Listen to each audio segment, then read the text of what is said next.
अस्सलाम वालेकुम viewers.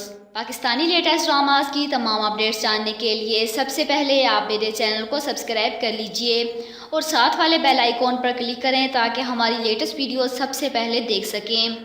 Drama serial बांदी की अगली एपिसोड में आप लोग देखेंगे कि फ़ायज़ा बेगम की नुकरानी काम करने से इनकार कर देती है और जो वो उसे लेकर आई थी उसे कहती है कि जो मरदूद तुमने भेजी थी वो भाग गई। यकीनन इस औरत के ज़रिए मीरू भी इधर आएगी और फ़ायज़ा बेगम की नुकरानी बनेगी। दूसरी जाने मीरू की माँ अपने शोहर से कहती है कि रब नवाज के बेटे का जो रिश्ता आया है हाँ कर दे, लेकिन मीरू का बाप इस रिश्ते से मुतमईन नहीं होता। उधर मीरू अपनी माँ से कहती है कि अम्मा हम यहाँ से चले जाते हैं। मीरू की माँ ये बात सुनकर हैरान हो जाती है और मीरू को कहती है कि पागल हो गई है तू, यहाँ अपना घर है, ज़मीन है, सब कुछ कैसे छोड़कर जाएंगे। मीरू का बाप मीरू के रिश्ते से मुतल्लिक अपने दोस्त से मशवरा करता है। जवाब में वो कहता है कि रब नवाज के लड़के के सिवा कोई रिश्ता मिल ही नहीं सकता।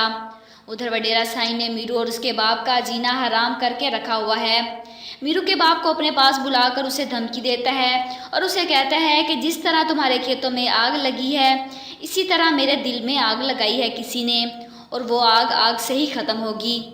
मीरू के माँ बाप बहुत फिक्रमंद हो गए हैं। खावर ने उसके खेतों में आग लगा दी ताकि वो मीरू के बाप को मीरू से मुतल्लिक धमका सके।